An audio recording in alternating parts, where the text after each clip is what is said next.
Everybody, happy Wednesday. Sorry, I'm a couple minutes behind. My Zoom account was acting up. All right, good to be here with you all. We'll give it a minute or so to let people funnel in.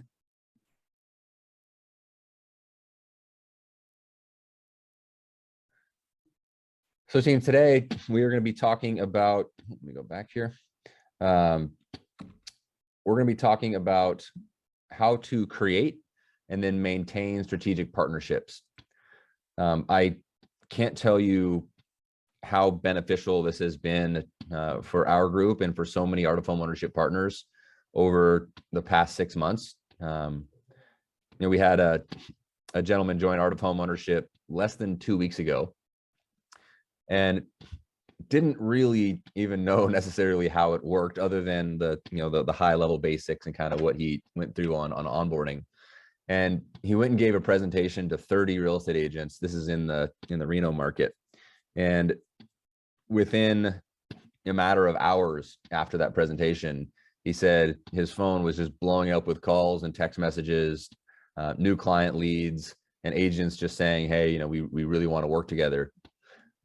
And I think that speaks to the power of the mission that we have and the story that we're telling. I will tell you that everybody out there needs strategic partners right now. If you're a real estate professional and you don't have an art of homeownership partner on your team, it is going to be infinitely harder for you to stand out and to capture business than it would be if you did have an art of homeownership partner on your team. Same thing as loan officers, right? If you don't have real estate professionals, financial planners, estate planning attorneys, and tax planners, if those people aren't a part of your partnerships, again, harder to stand out.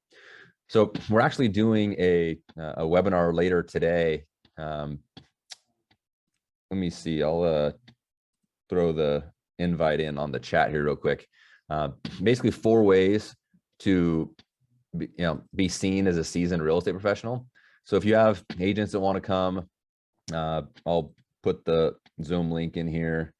Let me copy the hyperlink. It's at 2:30 Pacific Standard Time today. It's going to be somewhat in line with what we're going to be talking about today. So let me throw this in here. Everybody, there you go. So I'm going to be interviewing an agent out of Arizona, and we'll be talking about all the things that we can help do together to really stand out in a market that's hard to stand out in. And team, realtors and lenders are struggling right now. It is a challenging time for people because of the low inventory. Interest rates are climbing on the daily. So this is, I believe, a really timely training. So everybody buckle in here, and hopefully this will be helpful. Let me share my screen. Please feel free to raise your hand or type in the chat if you have a question or want to go through something. We'll be happy to bring you in as a panelist and unmute you, and we can have a conversation around it as well. So without further ado, let's get started. Okay, hopefully you all can see my screen here. So there's different types of strategic partnerships, and I want to just kind of quantify their value. This is mainly going to be a training for mortgage professionals today. So if you're a real estate professional and you're on with us, I'll tie in all the ways it works for you as well. So both of our partners, real estate agents and lenders, should have CPAs in their strategic partnerships. I will tell you that CPAs are one of the more challenging groups to work with because they're kind of an on and off group, right? And they also struggle to find a middle ground. So when I say on and off, right now, good luck getting a hold of a CPA or trying to get them to do anything other than just get all their tax returns done before April 15th. Then they have a little bit of a window, but then you get closer to October 15th, harder to get a hold of them again. And then they usually take off and they go on vacation and do something because they have some time. Not to mention that the challenge can be, you have kind of most CPAs it really only makes financial sense for them to work with people who have more complex accounting situations, right? If you're a straight W-2 wage earner and you don't really have much in the way of properties or tax benefits or different levels of income, most people are probably just fine doing TurboTax or online taxes. There's not a whole lot of tax preparation or planning necessary. If you have multiple properties, businesses, different entities, that's where CPAs can kind of come into play. So it's hard to find someone who's just going to do 1040s and really add value. Not to say it's impossible, but you can also look to partner with, some of the, H&R blocks that you may have in your market, some other people that you could potentially refer business back and forth to. So just when you're looking at CPAs, make sure to look at really what your target demographic of client is and what you're really asking for from that group. Next is financial advisors. I highly, highly, highly recommend everybody focus on this channel. It's very much an untapped channel. Most clients go to them when they're thinking about real estate or financial related decisions, such as mortgage financing. Not only is it necessary to have all of these people in your world so you can refer clients to, but they, admittedly, I had a financial advisor in my office the other day, and he goes, look, we're not taught about real estate or mortgages at all, right? It's not even something that, is really brought up in financial advising, or it's not any of the tests, it's not any education. So we really just help people manage their assets and their wealth, but real estate and mortgages and liabilities are not something we really do much with. If you can become the real estate advisor for them or the liability advisor for them, it makes them a more well-rounded entity, which they definitely appreciate as long as you're all on the same page. So highly recommend, looking at this sector, right, especially right now. And when I say right now is because there's a ton of, reverse mortgage opportunities in that space. There's a ton of people who are having to dip into their savings because of inflationary challenges. All sorts of reasons why, financial advisors are a little bit in overdrive right now. Plus, it's a pretty volatile market. Trust attorneys, you can really get almost any attorney in here, right? So not just trust attorneys, but family law practices, real estate attorneys, really great thing. Again, 70% of America doesn't have an estate or a will, meaning that you can refer a ton of business to them all the time. And then you just need to help them understand how they can, bring you into the mix when they have parents that pass, or when, there's estates that are changing hand and there's some planning that needs to be done. So really great partners to have. And we'll talk about, how to get in and how to keep these partnerships as well. Realtor partners, I think you all understand the good that comes along with this. And then realtors, obviously the partnership with the lender as well. Builders is another great one. So before I get into this, so when I say builders, I don't really mean home builders, right? Even though that is a great funnel and that's one of our pillars of business we want to look for. This is going to be your your contractors that do garage conversions, granny flats, casitas, big renovation, remodel projects. It's not going to be the handyman. It's not going to be the plumber, right? Those people will be handled through the home concierge. These are people that do larger scale projects. So when people say, well, there's nothing else I can find out that they want to buy, so I'm just going to add more space, right? Or I'm going to convert this, or I'm going to, add a second floor. Those are the people that you want to have, in your world for multiple reasons. One, when your clients tell you that, you want people to refer to who, you work closely with. And when people are telling that to their contractor, you want their contractor to refer them to you to understand how to finance that project. A lot of people are financing these things incorrectly, but we can show them how to do it in a better way.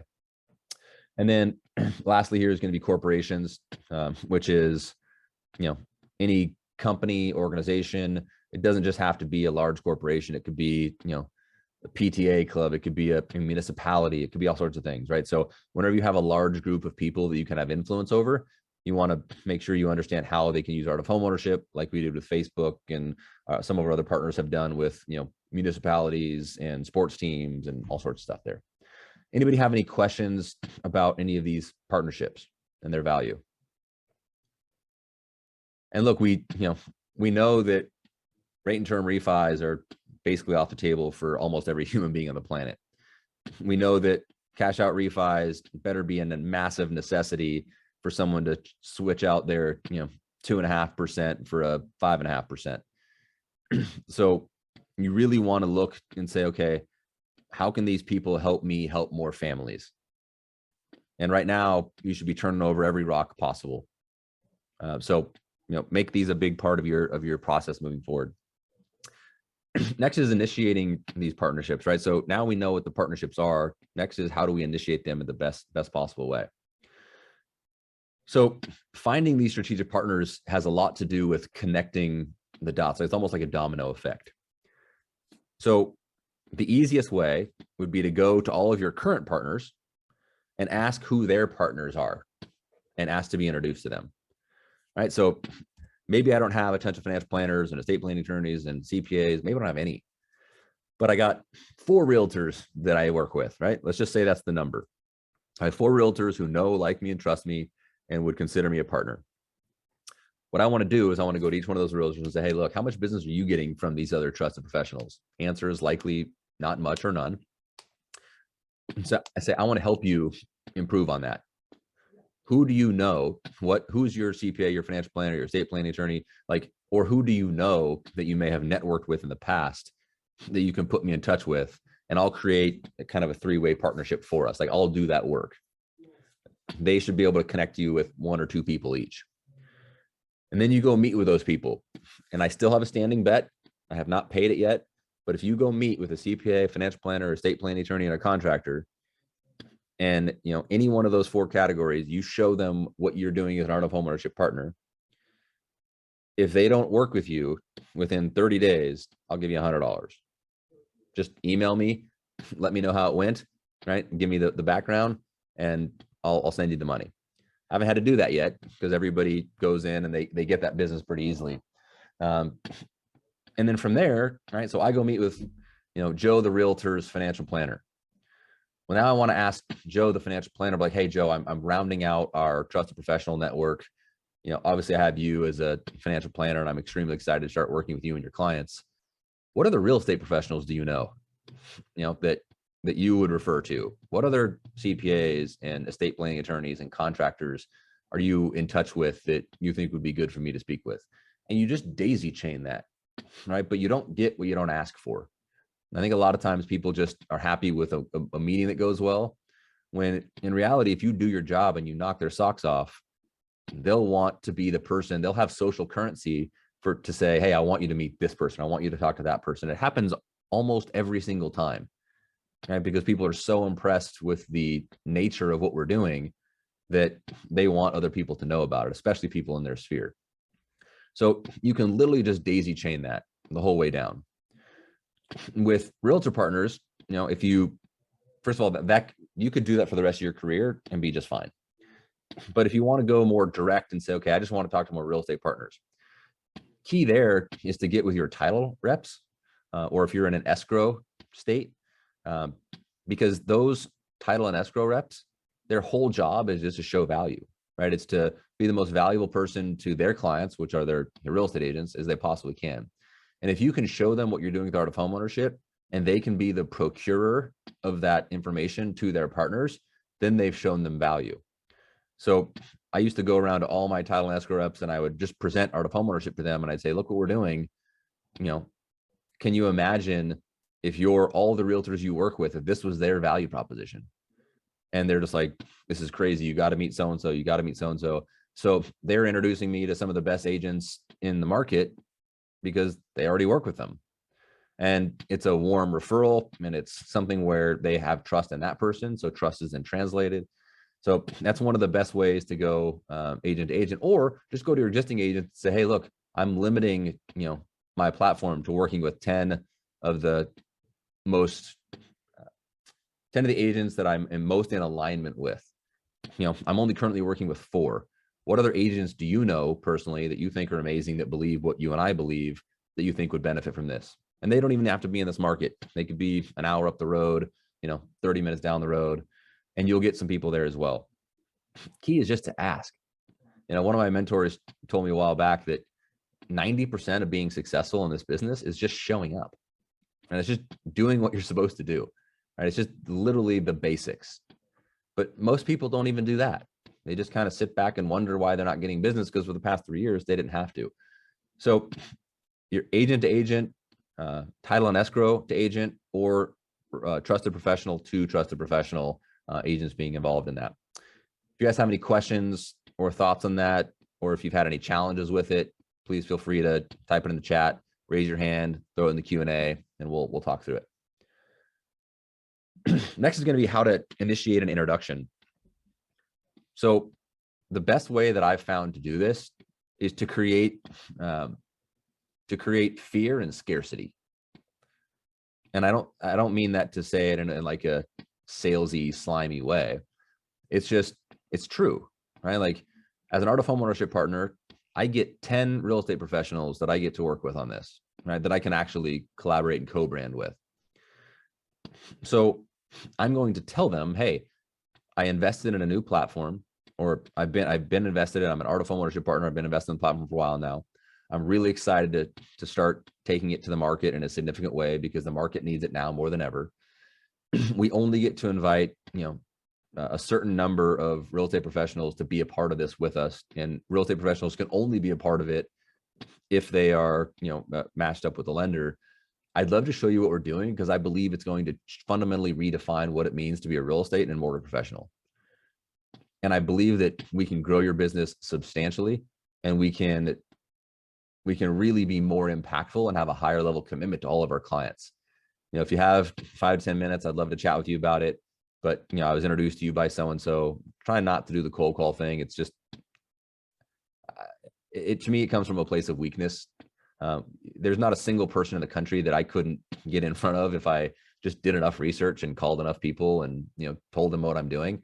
So you guys can do the exact same thing, but just have some sort of warm introduction and then say, hey, I'm looking for the right partner, and I believe you might be that person, and I'd love to chat with you about it.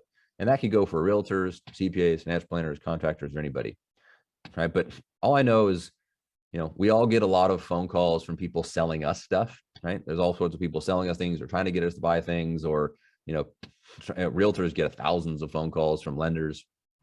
So we've just become desensitized to the fact that anybody could bring us any valuable information that isn't given to us by kind of a trusted third party, or that we don't seek out on our own. So because of that awareness, just be clear that if you're leaving a message, I would do a voice, I would do a video or a voice text, right? I don't think people even check their voicemails anymore. And differentiate yourself, like be different in the first 10 seconds of that conversation. Because if someone sent me a text with a video, first of all, I'd watch it, right? I would figure out what it's about. And if I heard a message of, Ryan, you're going to be able to differentiate yourself from the market, you'll be able to make a higher level commitment to your clients, I can only invite so many people onto this platform, I think you're the right person, I'd love 5 minutes of your time, I'm going to give it to them, right? Like, I'm pretty excited with what we're doing right now, but if someone shows me a better way of doing it or tells me that I can be better, I want to hear them, right? Because I'm afraid that if I don't, somebody else will.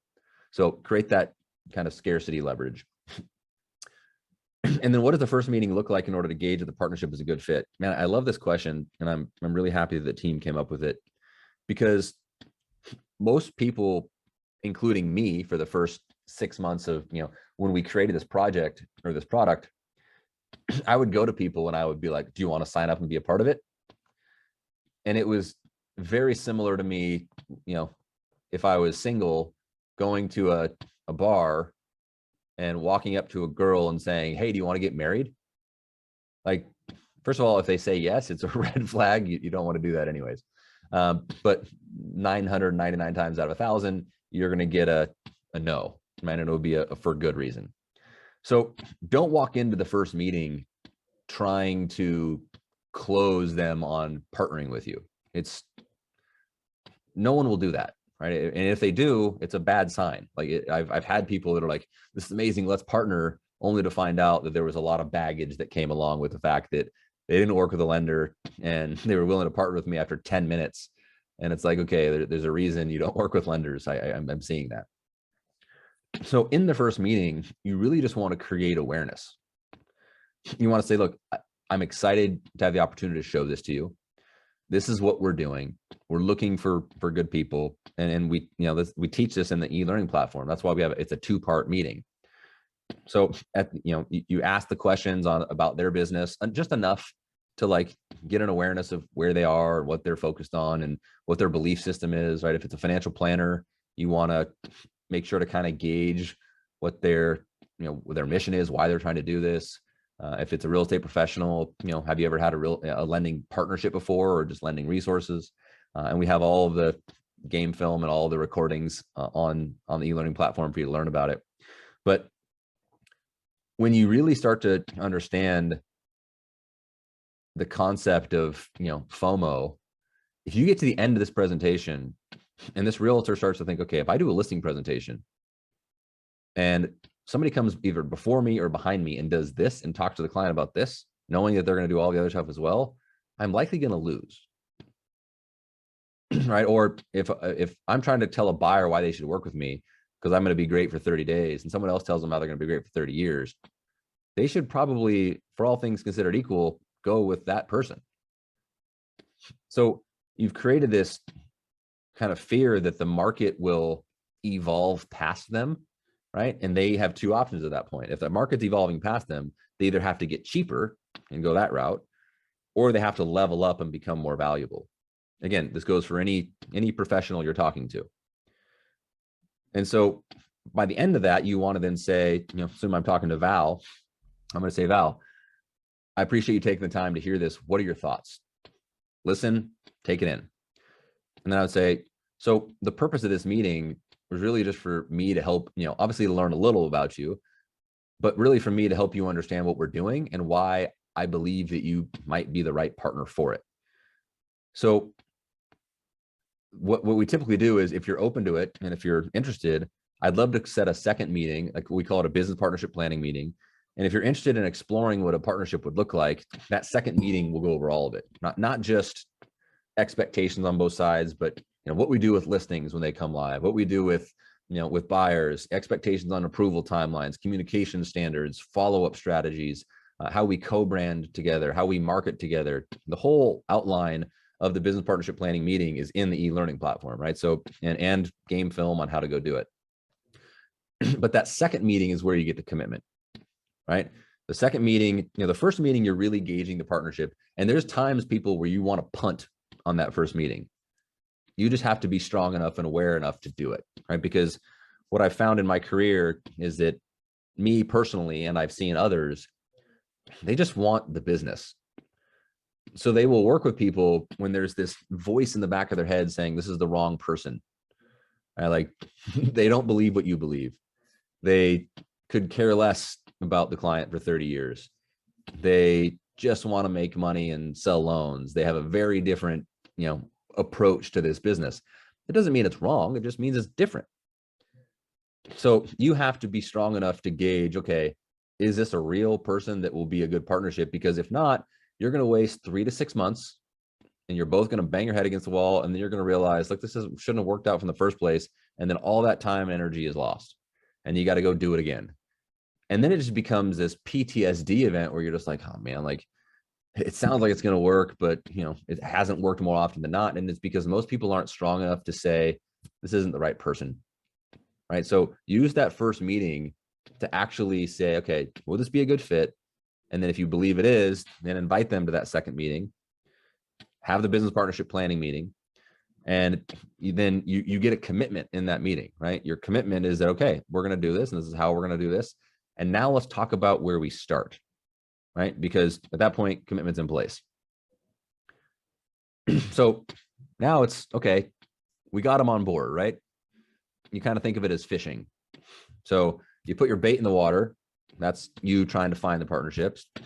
They bite, right? That's you getting the meeting. You reel them into the boat, which is, them being in the meeting and saying, yeah, I'm committed. And now you have to get them to the, keep them in the boat and get them to the dinner plate, which is, the whole point in which you fish typically is to be able to eat that fish, right? Maybe not the best analogy in the world, but it's the one that came up in real time. So now it's like, okay, how do I not just be a one-hit wonder, right? How do I not get 5 or 6 leads, and then that partnership kind of fizzles out? And that really is involved around expectation management up front, which is why we go over expectation management in that meeting. And then it's consistency and engagement. So question is, what should you be doing on an ongoing basis that keeps the partnership valuable outside of sending leads?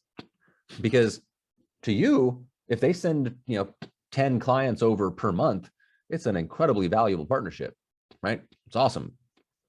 But to them, it's no different. They could send those 10 leads anywhere, right? So is your definition of value matched with their definition of value? And that only comes with expectation setting.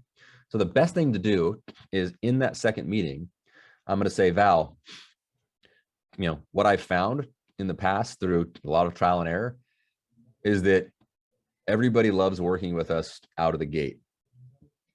In my previous years, when I wasn't as experienced, I would set a partnership like we're doing right now. We would come out hot and it would fizzle over time. And I found the reason it fizzled over time is because we weren't communicating the high level. We didn't share wins and losses. We didn't set expectations and then reset expectations continually as the market changed and evolved. So what I'd like to do is let's just set up a, when do you and your team meet, right? Oh, we meet weekly. Great. For the first 30 days, give me 15 minutes or 30 minutes or whatever you can spare of that team meeting for the first 30 days. After the first 30 days, let's switch it to bi-weekly for a couple months. And then depending on how that's going, maybe after 6 months or so, we can switch it to monthly, right? When we get more of a cadence and more consistency. But what we really want to do in those first weekly meetings is we want to, and guys, again, not just realtors, this is financial planners, it's with estate planning attorneys. I will tell you that the engagement cadence with financial planners should not be weekly out of the gate, probably every other week at best. Monthly would probably be more ideal for those types of trusted professionals. Just where you're setting and resetting expectations and following up, hey, what's going on? What are you seeing? What are we seeing? But the reason why the realtors one is so important is because they can't work without us and we can't work without them. So why are we trying to do that? Like, why are we letting them work in silo and why are we working in silo? If we're really integrated, we have a weekly meeting and we talk about, hey, what are your wins and losses? Why are you struggling getting deals into contract? Why are you struggling finding listings? What are some of the challenges you're facing with buyers and now that rates are higher? How come we're not having the opportunity to educate your clients? Well, they're already pre-approved. Okay, here's how we tackle that. So that level of consistency has to be committed to on both sides, because otherwise you walk out of the meeting, you guys high five, you go your separate ways, and everybody kind of forgets about what happened last week. Because this week there's fires to put out, there's clients that are upset, there's new opportunities, right? There's more fish in the water that you're trying to go after. And I literally, for the first 5 years of my career, I would just go from meeting to meeting to meeting to meeting and just knocking it out of the park, even though what I was talking about was garbage back then. But I would be super excited with myself, and then I'd look up in 3 months and I'd be like, I met with that realtor 3 months ago, but I haven't heard from them since. I wonder what's going on with them. And I would it's like a lawnmower without a bag, right? So the real purpose of the first meeting is to get to the second meeting. The second meeting is to get the ongoing weekly, bi-weekly, or monthly commitments. And then meeting with the team leader at least once a month without the rest of the team and everybody else associated, to really get clear on, hey, how are we doing on expectations? Like, what could we be doing better? And again, you ask these questions with the team also, but what do you need? Where are your challenges, struggles? Like, the two team leaders should really be in sync. And then the rest of the team with buyers agents, other sellers agents, your mortgage advisors, your production partners, it's great for them to collaborate, but on a deeper level, the two team leaders want to do that. Any questions, thoughts, or comments around the engagement part? And what I would share with you is this doesn't have to be a only for new partnerships thing. This could be very much I've been working with this realtor for 10 years, but it just seems like we're two separate companies. Like, they're a company and we're a company, and we work together only when we have clients that we're working on. Change that, right? Like, go talk to them, show them what you're doing, explain to them how it's going to change their entire world, and tell them the cadence in which you'd like to make sure that happens. And you will absolutely quickly find out who your real partners are and who people that just want to have you as a lending resource are.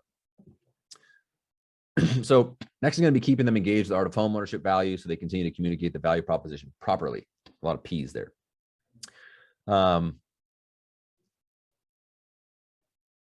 I would say here, there's a difference between being an art of home ownership partner with you and being someone who loves the idea that you are an art of home ownership partner and they don't need to be.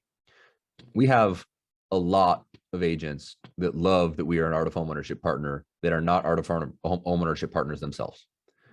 They just love the fact that their clients are going to get this value for 30 years. They love that we're going to do annual reviews. They love that we do all the things. They love our dreams and goals call, or they love our contract meetings because they're a part of those. They love our consultations because they can see the impact it has on motivation and momentum, and they just love all that. And they don't care that they're not an art of home ownership partner because they know that just by being associated, they can tell their clients they're going to get that by us. Now, it's not branded with them, right? Because we only do that if they actually sign up as an art of home ownership partner for RESPA reasons. But they're okay with that, right? And some of them, it took them 3, 4, 5 months to see what we were doing and how we were doing it and watch the impact it had. And then they were like, all right, we need to be a part of this. And then they signed up as an art of home ownership partner from the realtor side. So understand that there's, two kind of avatars from a realtor perspective. From a financial advisor perspective, CPA, estate planning, attorney, all the other stuff, that's where the consistency of these meetings comes in, because you want to show them, hey, you're featured on my page here, right? So when you go to your art of home ownership site and you go to Trusted Professionals, they see themselves there. And is this all right? Anything else we need to do here? Okay, great. And remember, this is what we're doing with our clients. In the last 30 days, Mr. Financial Planner, what have you been talking to your clients about? Is there anybody that I should be doing any equity analysis planning for? Anybody that needs any reverse mortgage planning? Any parents that might need some reverse mortgage planning of your partner, of your clients?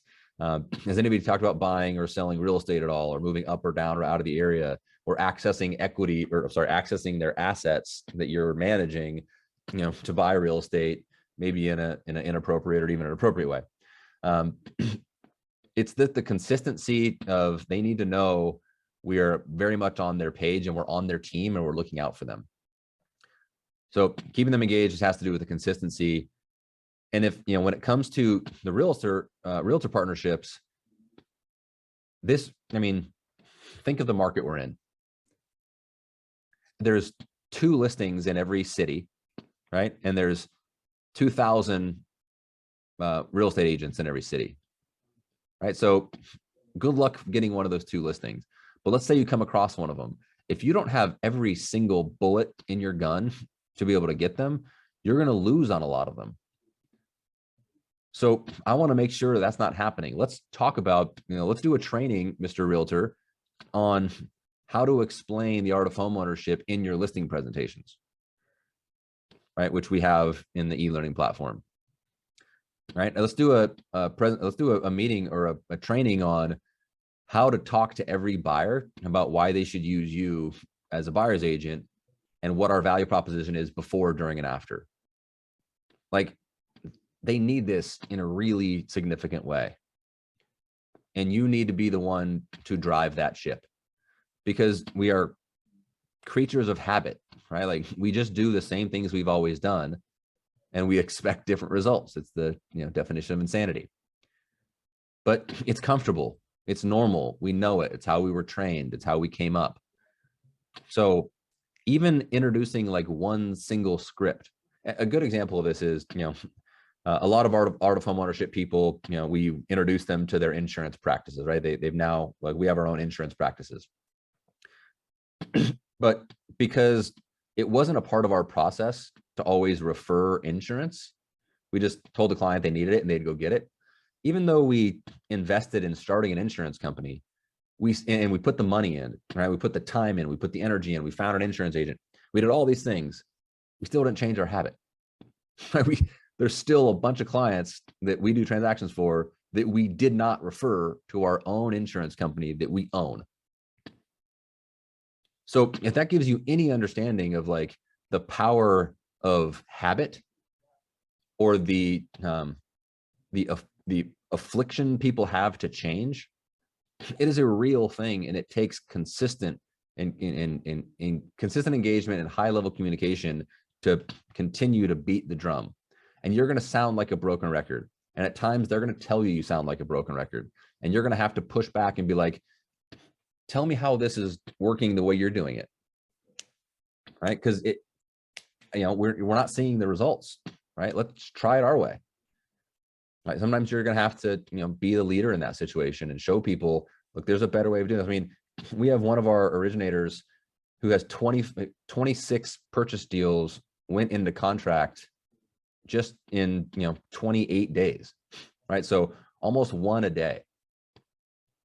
And, we did a training around it and we said, look, this is, we did a training with our realtor partners that this is how people are getting their offers accepted. Right? This is why our clients are working with us. Right? This is just the before part, right? They're really excited about the after part, but there is no after part until they own a home, right? So use your evidence of success to say, look, we know what's working.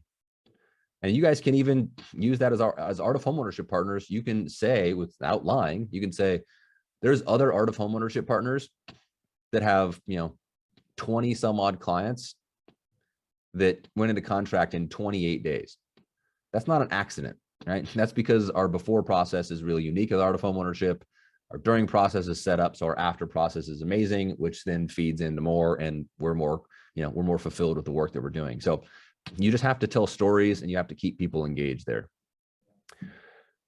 Next is, how can AOH directly add value to their lives? I love this one. Every single partner should definitely be an Art of Homeownership member.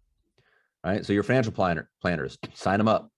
They should be getting the emails. They should be having the home concierge. They should be having all the things and understanding it.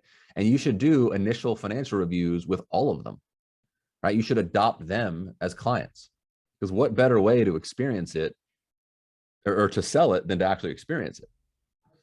The reason we have all of our real estate partners sit in on our client consultations with us is because we want them to refer us better, right?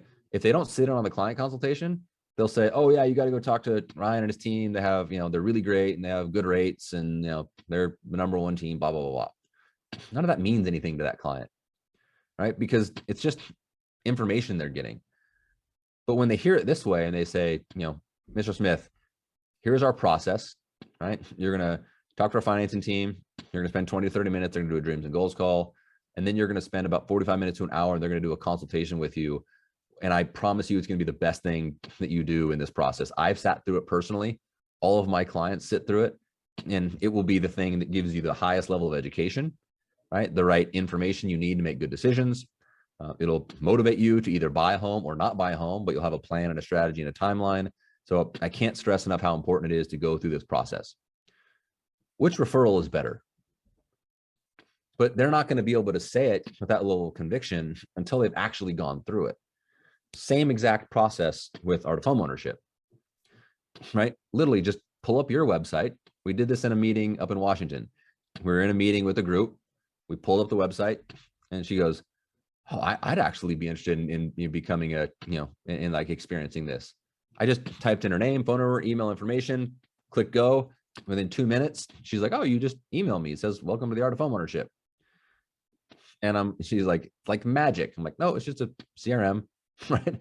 And it gave her all the rundown and everything. She connected with all the things. And then we said, hey, click opt in. And then our team reached out like they do every time we get a new Art of Homeownership lead. And they said, hey, we just wanted to schedule a time to do your initial financial review. Right. So she went through the initial financial review. We asked her all the questions. We gave her advice and guidance. And she realized, holy shit, like I could adopt any human being in the country.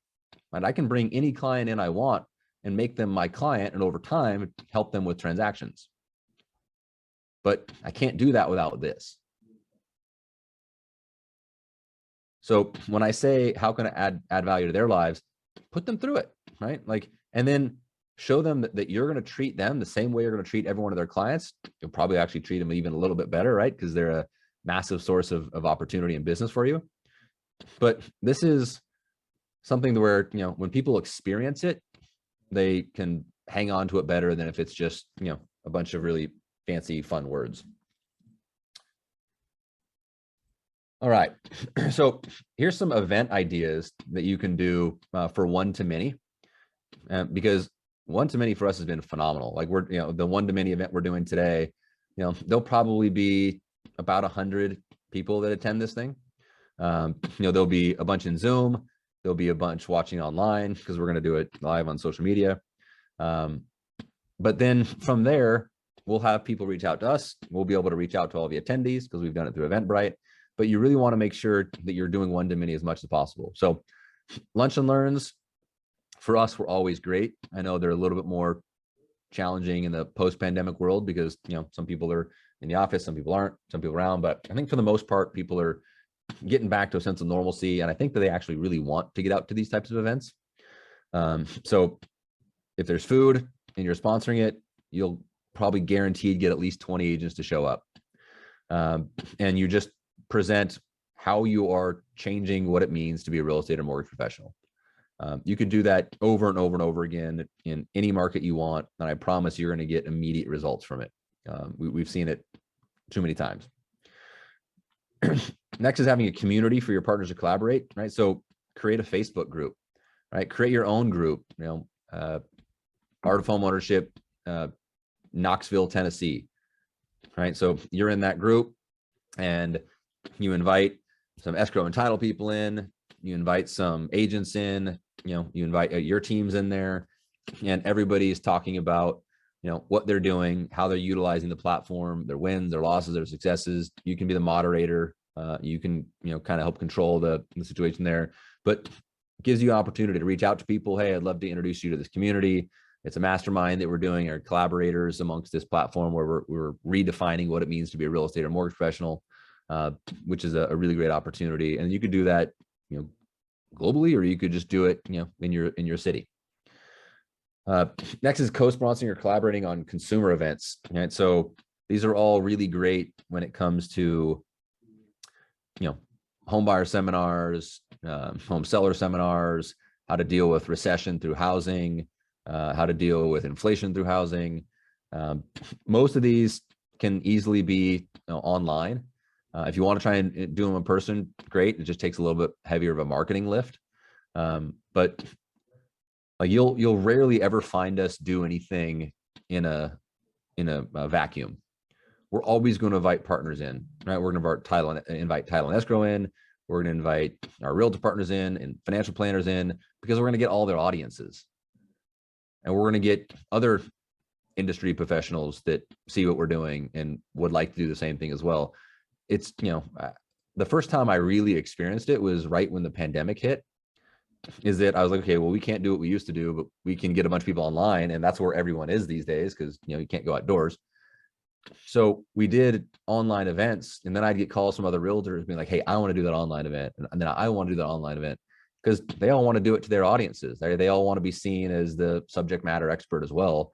And if you have the blueprint and you've impressed them on a previous one, well, great, you get to now do it with them. So any sort of collaboration you can do with any sort of consumer facing event is good. And then lastly, would just be creating content to answer questions for your prospects. If you took 5 minutes at the end of every hour, right? So what is it here? We're coming up on, it was about 14 minutes left. So in 9 minutes at my time, it'll be 10:55. I would have set an alarm and it would go off at 10:55, 11:55, 12:55, so on and so forth.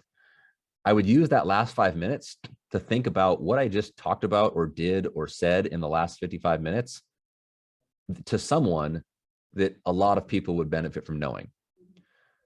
And I've done that in the past. I'm not currently in the practice of doing that, but it is amazing how much content you come up with, right? Because you could have talked with 3 clients in the last 55 minutes and a realtor and put out a fire and solved a problem.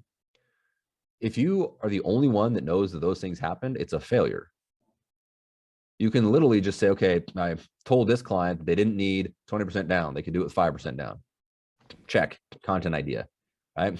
I helped this client with an appraisal gap strategy, so they felt confident to remove the appraisal contingency, and we got an offer accepted. Big check, right? Content.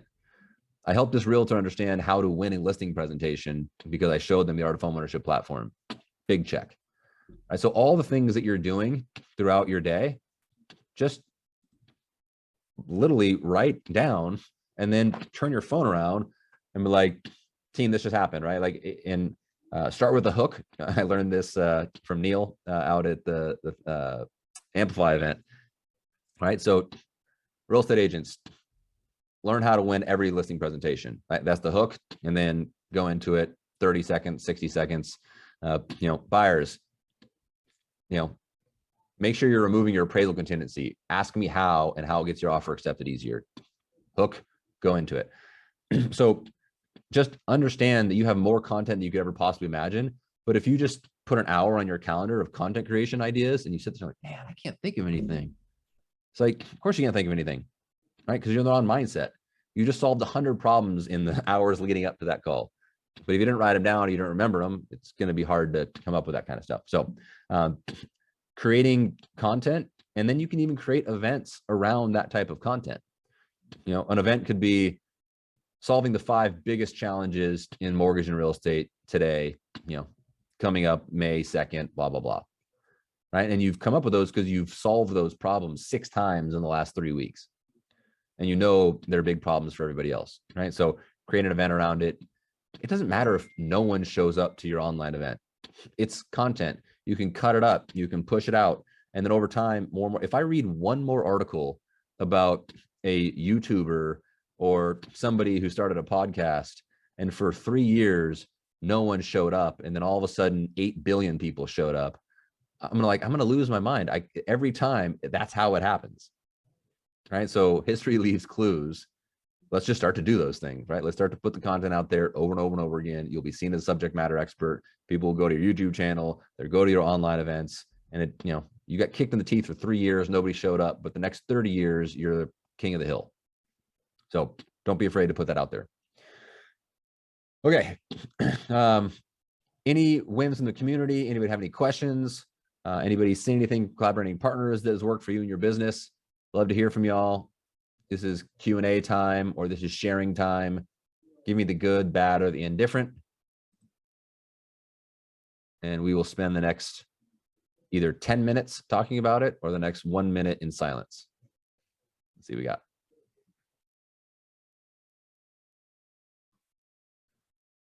All right, people, be bold. No questions, thoughts, challenges, fears, frustrations.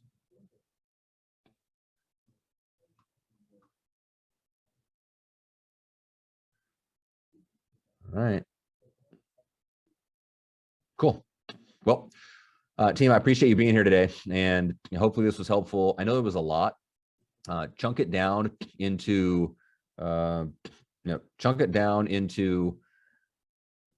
manageable, bite-sized strategic steps. So like step 1 of what I talked about today, just pick a step 1. Right? And it could be that you need to go to your current agent partners and ask for referrals to other people. Could be that, right? Make that your goal for the week, but make a step-by-step plan. There was probably 100 steps that we talked about today. Just start with 1 and make that your plan for the week. Right? And then go back and watch this again next week and be like, okay, step 2, next week, go. Because each one of these things require focus, they require attention, right? If you hear them all, it's overwhelming. You're like, well, it's too much stuff and I'm not going to do any of it. Just pick one and go do it. Everyone has so much opportunity right now. We talked about this on our team call yesterday. It is all green lights in the mortgage, in the real estate business today, because everybody else sees all red lights.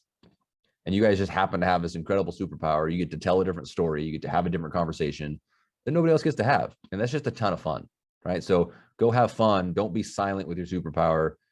Make sure people know that you're different, and let's go change the industry together. Appreciate y'all. Have a good rest of the day. Talk soon.